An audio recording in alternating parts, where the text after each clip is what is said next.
and welcome to Guitarist TV. Our special guest today is singer Mark Lanoue. Now, Mark, you were from the band Kick the Wicked. And this band kind of morphed out of another kind of tribute project, which was originally called Farmer Bob. And I understand that's now going under the name Kick the Wicked Tribute. So you want to talk a little bit about that? Sure. Yeah, we just changed it to Wicked Tributes by Kick the Wicked because really it was good just to make that connection. Really, the name Farmer Bob was that was something that came up as kind of just a fun thing during the lockdowns. And after a while, in nearly 50 tributes, it was kind of like, well, maybe we should change it from the goofy name that we named it during the pandemic. I think it's a good idea too, because I think I've discussed with you in some of the past interviews we've done. Like a lot of times when I would do a search for Farmer Bob, you would not believe all the other stuff that would come up as well. I mean, yeah, there were some people doing farming and stuff there that's on YouTube. I mean, you would think that, right? Yeah. But yeah, so I think this would be much easier for people to find out about the band. So that's a good thing. And Kick the Wicked is a band that just kind of, would you say been doing the last year and a half or about 2 years now? Or Yeah, well, we started, I would say probably late 2021, starting to move into 2022. The EP didn't come out till August of 2022, and that had 5 songs on it. It was just really nice to hear where it was all going. So going straight with the chemistry we had with the tributes, it just went straight into the original construct. Kick the Wicked is kind of just more of a desire to continue doing the cool tributes you guys do, but desire to get some original music out there as well. Yeah, so I have to say that, when you have those kind of caliber of musicians, like, not just Rory, who was in Fiction 6 with me as well, but Scott's just really a well-rounded, talented guy. We write well together. He's able to play multiple instruments. He's fantastic at engineering and production, and plus we get along. I mean, so that's all a plus, right? And here's a crazy question, because I know that especially when you guys are going by name Farmer Bob and this first started, you guys don't live down the street. You're kind of an internet band. Have you ever actually, so far, have you ever met face to face, or it's all been through the computer? Well, I've actually met Rory face to face a number of times because I actually played with Rory originally in 1991. So there was a band in out of the Slidell, Louisiana area, and some members from the Gulf Coast of Mississippi, and they had a band, and I joined them, and that's where I originally met Rory. So, and I've seen Rory a number of times after that, but Scott I've actually never met face to face. But we talk a lot, I joke about that because, I've interviewed people before that are in bands, and very much like what we're talking here, they don't just live in other states, they live in different parts of the world. And it's amazing with the technology today that you don't even have to be in the same part of the world and you can put together an album and it's amazing. You don't even, I mean, you and I probably grew up in a time where bands did it the old school way, where you had to be in the same room to record an album. That's just the way it was done back then. And it's amazing that the technology has changed so much that not only do you not even have to be in the same room, you don't have to be the same part of the world. And yet a lot of times, like you put out an album like Kick the Wicked did, or a release anyways, and it sounds, you never would know that the people weren't in the same room. It sounds great. And you guys delivered a great product, and at the end, that's all that really matters. Well, yeah, I think it's 3 things. I think it's experience is one, because we all have a lot of experience in the music industry, and mine and theirs, quite frankly, covering a vast amount of time. So there were changes across the field, but also it's just when you have chemistry, you have chemistry. And you just have to find ways to deal with it from a distance rather than when you're in. To me, I still miss the old school. We're all in the same room. We're all eating out of the same ramen noodle pot. Whatever. It was all the same. Everybody was doing it together, and it was more syncopated. And but with not having that, you find ways to make it work. So I think that those things still hold true. Like you can still, if players don't have the experience and the ability to write together and the chemistry, you're still going to have crappy product, even if it is Sure. overproduced, right? So, that's my take on it anyway. And we're kind of in that world now, so we have to kind of adhere to that and And try so to like live within Kick that the Wicked, construct. I'm assuming you being the singer, Mark, that you probably do most of the lyrics or probably all of them. Well, I do. Yeah, I do most of the lyrics. I've and a lot of the vocal lines. Now Scott can sing some, so there's he like on the for instance, I'll take an example. The song "The Journey," that was one of the songs that started off with Scott doing all the music first. Which we have different setups. I'll come with the music first. We then we work it out together. Blah blah blah. That particular one was his. He put all that together and sent it to me, and there was no vocal yet.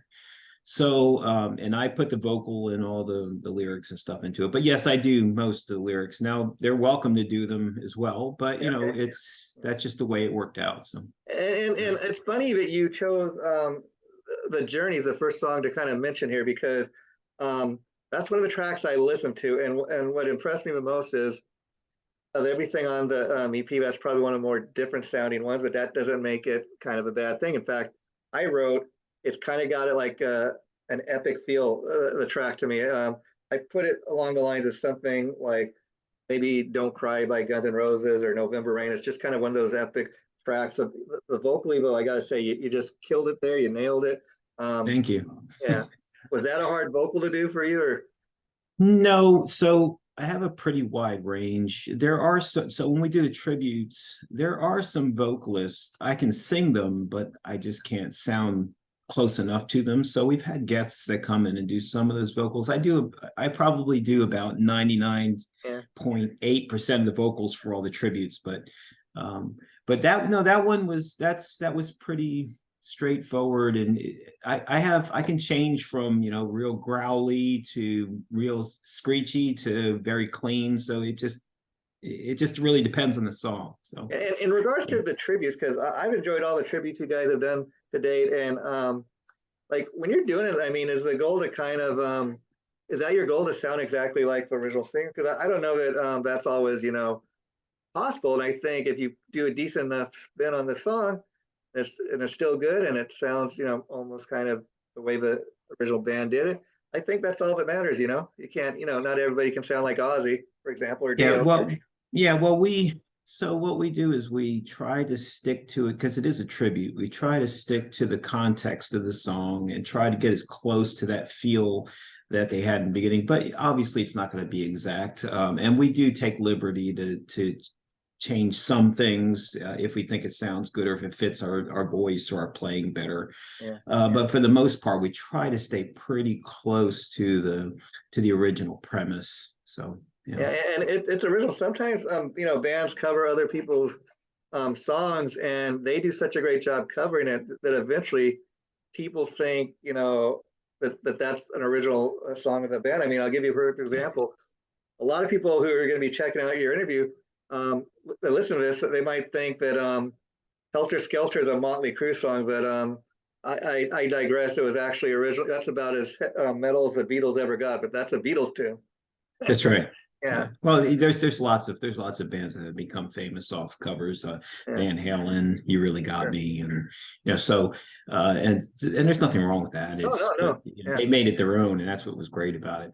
But like what's great about going back and forth between these and with the tributes as well is I've had a really we've been able to really work with some awesome outside featured artists as well. We've got one guy, Kit Wakely, who just won a Grammy. Really fantastic musician, great guy too. We become friends. He's also in the Recording Academy. He's a colleague of mine, and he's played on our Kansas track. And now we're also about to release a Meatloaf tribute here soon. He's played on that, but it's just really great to play with him. He's just got finished recording. He's putting out an awesome album. Nuno Betancourt's playing on it. Was Orithani is playing on it. Anita Strauss is Wow. playing on it. So I'm glad to really hear cool that because stuff. you shared with me that what a huge influence Meatloaf was on you in a past interview we did. So I can't wait to see what you guys decide to cover by him. Well, that's just like the guys behind you, Kiss. When people say influence, I would say that that's another reason that I love the tributes is that I've been influenced by just generations of Sure, music. sure. You got to absorb those things. There's good in everything, Oh, right? sure, sure. But also on that track, so obviously when you're doing a track that has Meatloaf, so we have a female artist that also came in and worked with us, who's also a colleague of mine at the Recording Academy and friends with Kit. Her name is Sharon Leah. She has a band called the Sharon Leah Band, but she has a really cool nonprofit that helps out women and children in need. Ladies who I gotta get this right now. Ladies who rock for something. I gotta Okay. let me look it up real quick because I Sure, don't sure. want to get that wrong. Yeah. So if you just bear with me a Sure, moment. sure.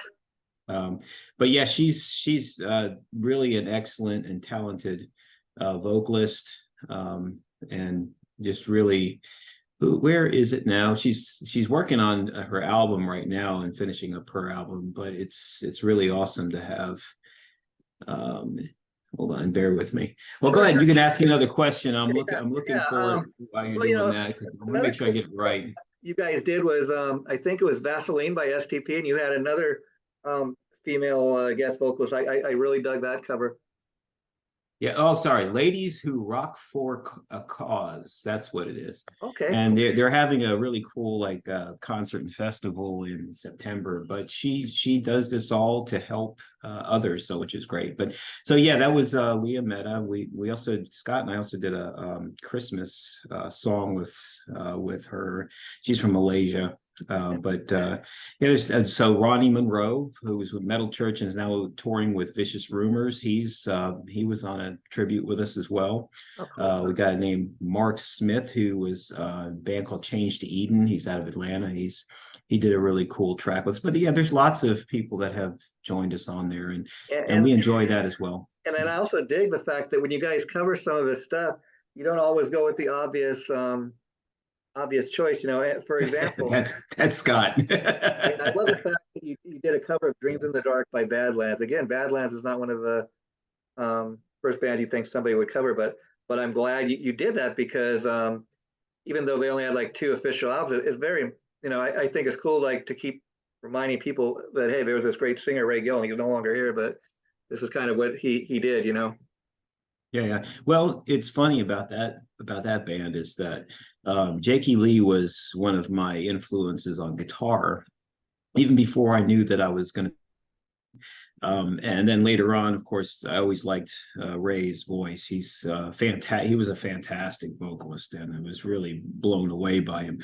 So just to be able to sing that song and hit the ranges and stuff, it was pretty cool. I have a guy up in, matter of fact, a friend and fan up in Canada, Stephen Shutt, I believe is how he spells his last name, but he was really blown away by that. So yeah.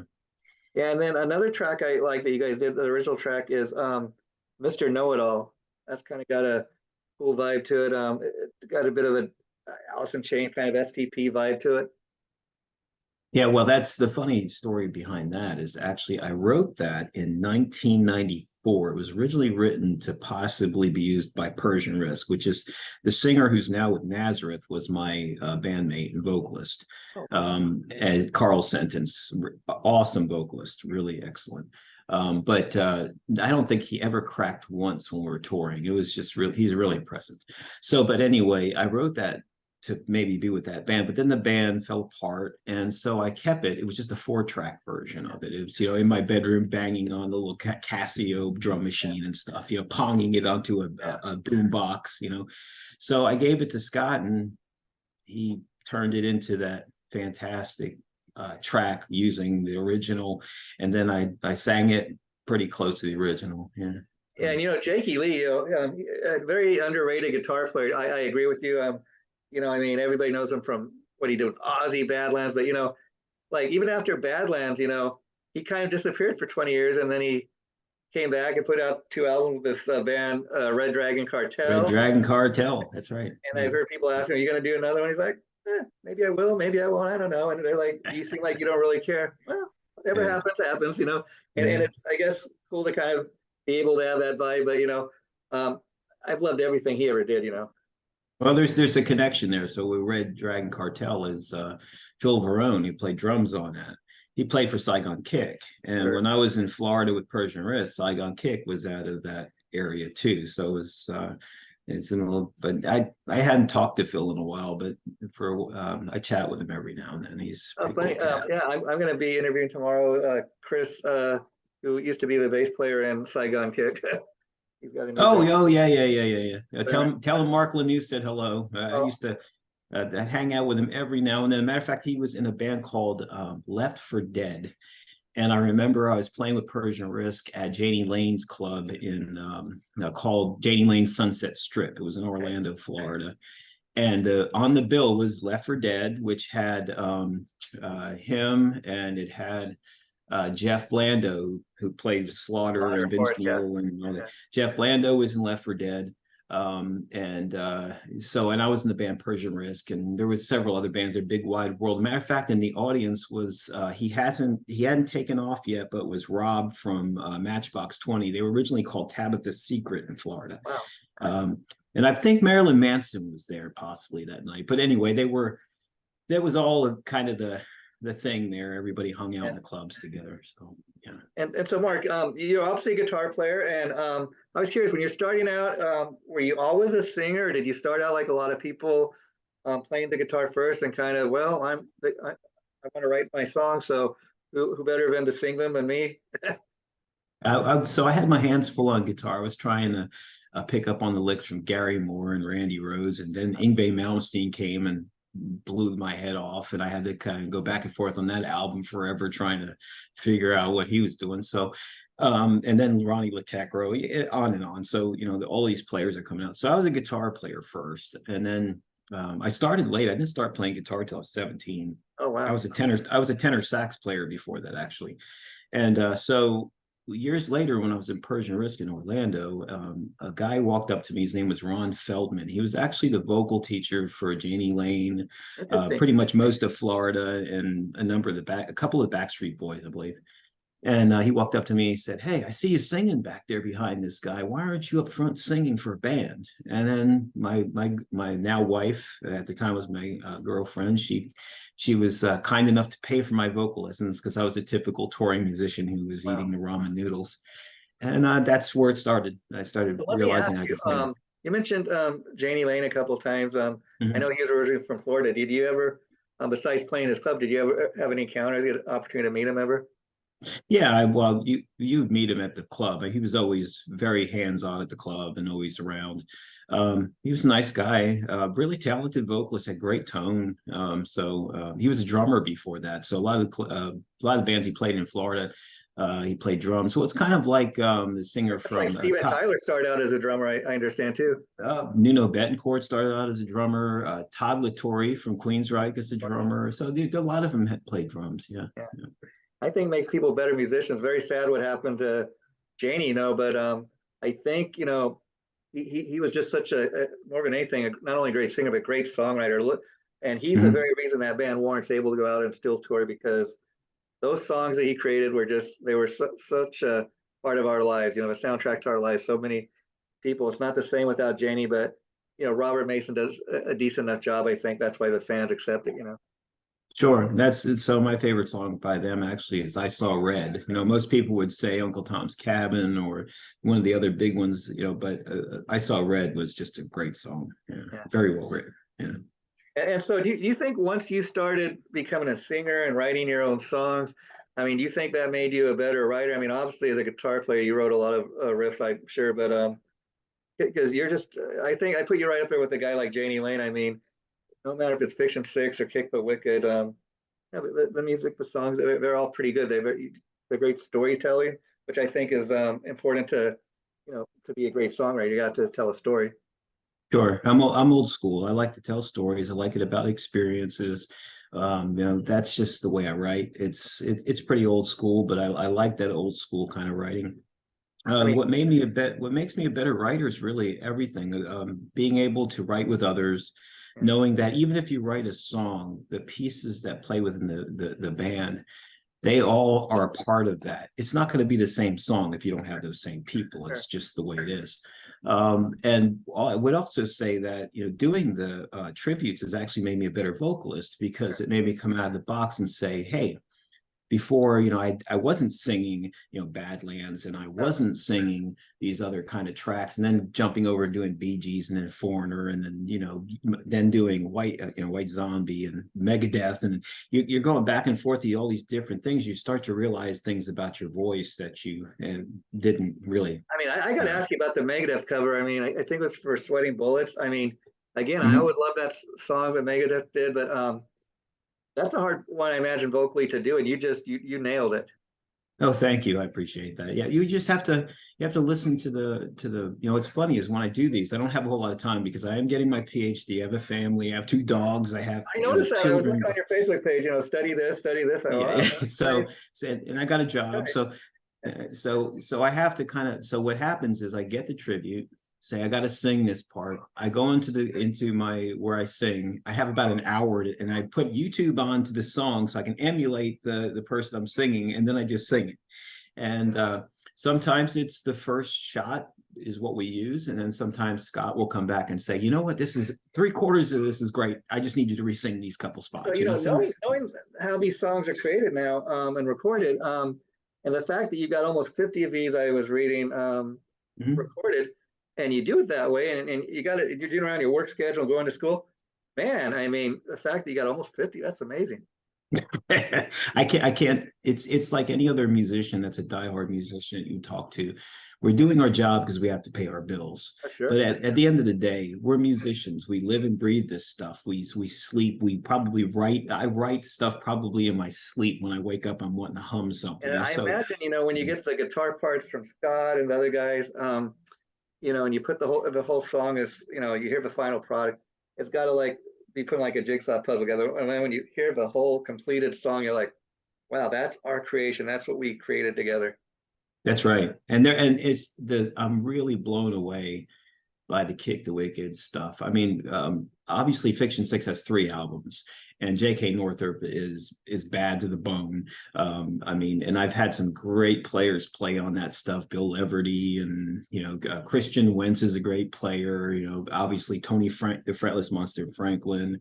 Larry, the guys that were in the band, Larry.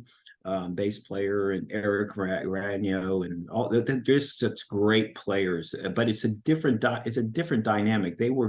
Fiction Six was very melodic, progressive kind of stuff. And Kick the Wicked is just we just go write what we write. It's just diverse, Straight ahead We're hard just rock, right? I mean, and that's what I dig about Kick the Wicked too. That it's there's no set box. Like hey, if this is what we kind of song we want to do. This is the kind of song we're going to do. that's right. That's right. Yeah. And so you're not this isn't like when we were growing up where, like we said, a band would go in the studio and you're writing all these songs that are meant to be together. Like you said, you have a song written from 1994, I think I said.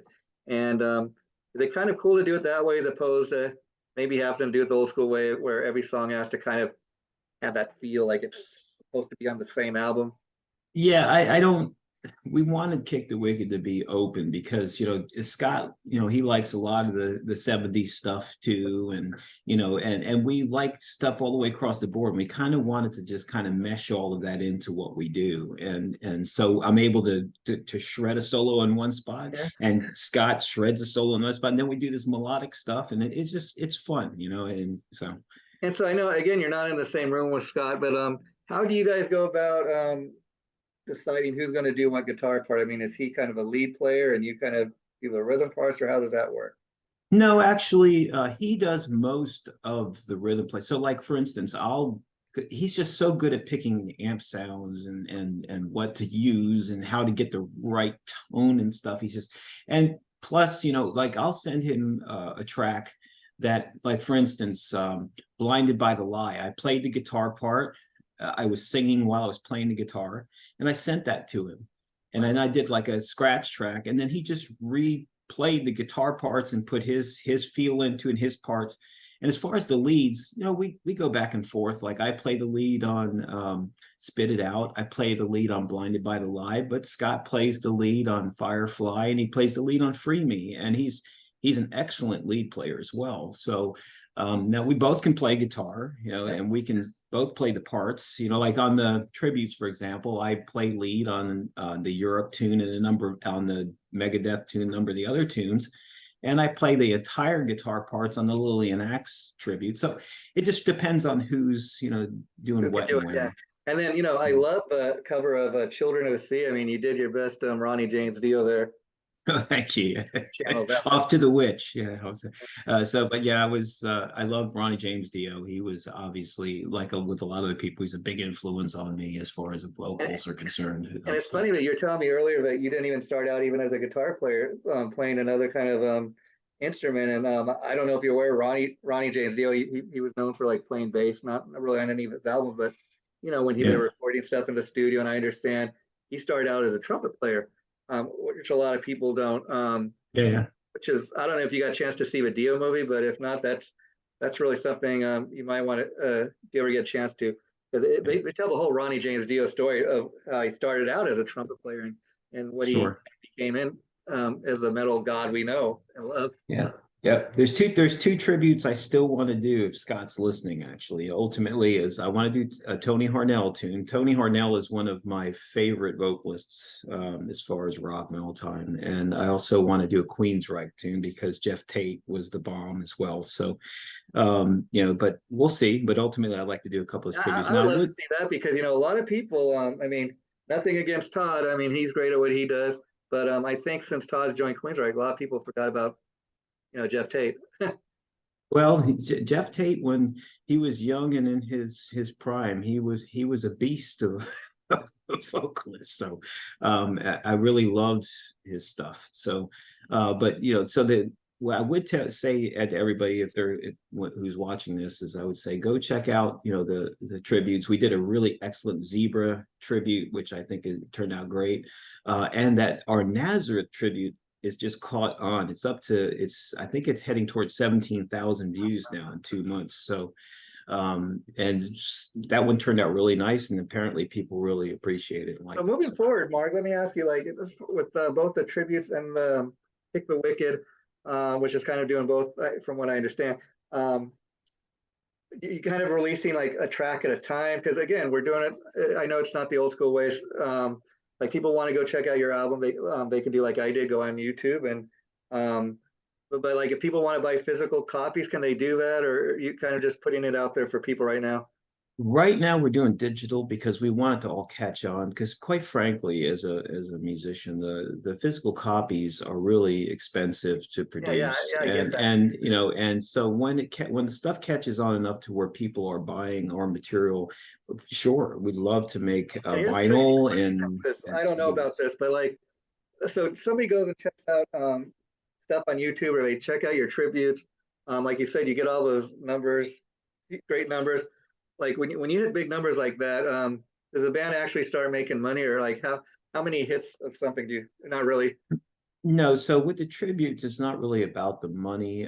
Now you can license songs, like we released on Fiction 6. We released a Styx cover that we did. We released a Black Sabbath cover, and we released a Uriah Heep cover on the Fiction 6 albums, and we paid for licensing, of course, and all that kind of stuff. But for the tributes, whatever it gets used for, the actual artists that made the song get the royalties off. So I guess, okay, that makes sense. But I guess in regards to the original stuff, so like if everybody's going on YouTube and checking out your songs and you're getting some pretty good numbers, will money start rolling in for any of your original tunes, or does that take a while? It takes a while, and the stuff from the streaming and stuff is not a lot of money at all. It's where people actually go buy the songs. So if since we're all over the internet, we're on everything. I mean, we're on every Apple to Spotify, you name it, we're on it. So yeah. Which is I kind of understand what you're saying. Like if you were to release physical product, costs a lot of money to do. So I do get that. And then there's also, if you go ahead that route, a lot of people, I mean, I know, don't buy CDs. I mean, I'm old school, I still do, but But even for me to buy something, I got to go on Amazon or whatever. And I mean, even I live in Los Angeles, and there's not a closest record store to me is like 45 minutes in Hollywood. So right. just conveniently, I buy stuff on Amazon. But and as you know, you're lucky if anybody not only goes to your YouTube page, but if they're going to check out one of the songs, they even play it all the way through, you know? Right. And we also, it's cool now is we on our kickthewicked.com, our website, we also have links to we now have a page there for the Wicked tributes.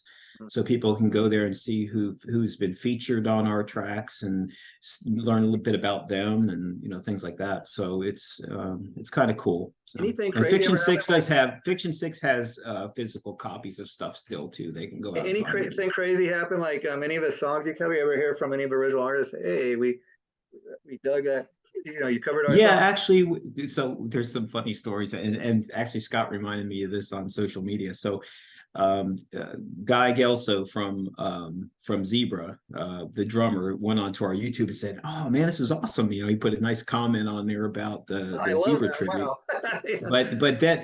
And the bass player on Twitter shared it and said, "Hey, this is fantastic!" You know, and so it's nice to hear from them. But then what's funny is I forgot about it, and Scott brought up. He says, you forgot about that time April Wine responded?" So when we did the tribute with Ronnie Monroe from Metal Church and now Vicious Rumors, he wanted to metal it up, you know, rock it up. Yeah. So we made the April Wine song real heavy, and I did like a improv solo in the middle on guitar, and at the end we put a Slayer piece in there that fit right over it, and the guy came, WTF.